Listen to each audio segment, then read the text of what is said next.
Ladies and gentleman, guys আজকে আমি দেখাবো এমন এক রাঁধুনির ভিডিও যিনি মনে হয় রান্নার উপর অলিম্পিক করতেছেন। অন্যান্য রাঁধুনিদের রান্নাঘর থাকলেও ওনার কোনো রান্নাঘর নেই, সেজন্য উনি উঠানেই তৈরি করেন রান্নার ভিডিও। ভিডিওর শুরুতে উনি যে দৌড় দিল, আমি ভাবলাম কেউ একজন বলতাছে তোর রান্না ভালো না, এখান থেকে পালা। আমি তো এটাই কই ভাই। ভাই আমি বুঝি না এটা কি রান্নাঘর না হাইওয়ে। রান্নার সময় উনি এমন ভাবে দৌড়ান মনে হচ্ছে হাগার চাপ রেখে উনি রান্না করতেছে।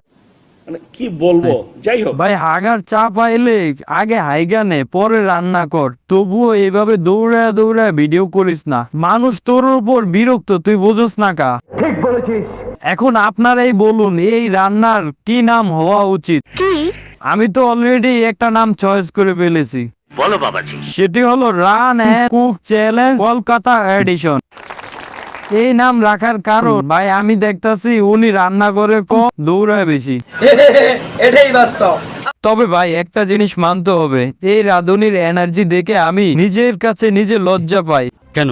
কারণ আমি যেই অলস, আমি 1 কাপ গরম পানি করতে 2 কাপ চা খাওয়া লাগে। কি বলছিস তুই? আপনারা কি বলেন? এই রান্না করা এক্সারসাইজ মানুষটার জন্য একটা ফিটনেস অ্যাওয়ার্ড দেওয়া উচিত না? আজকের ভিডিওটা এই পর্যন্তই। আর হ্যাঁ, লাইক শেয়ার করতে ভুলবেন না, না হলে আপনার রান্নাঘরও এইভাবে দৌড়াবে। Ladies and gentleman.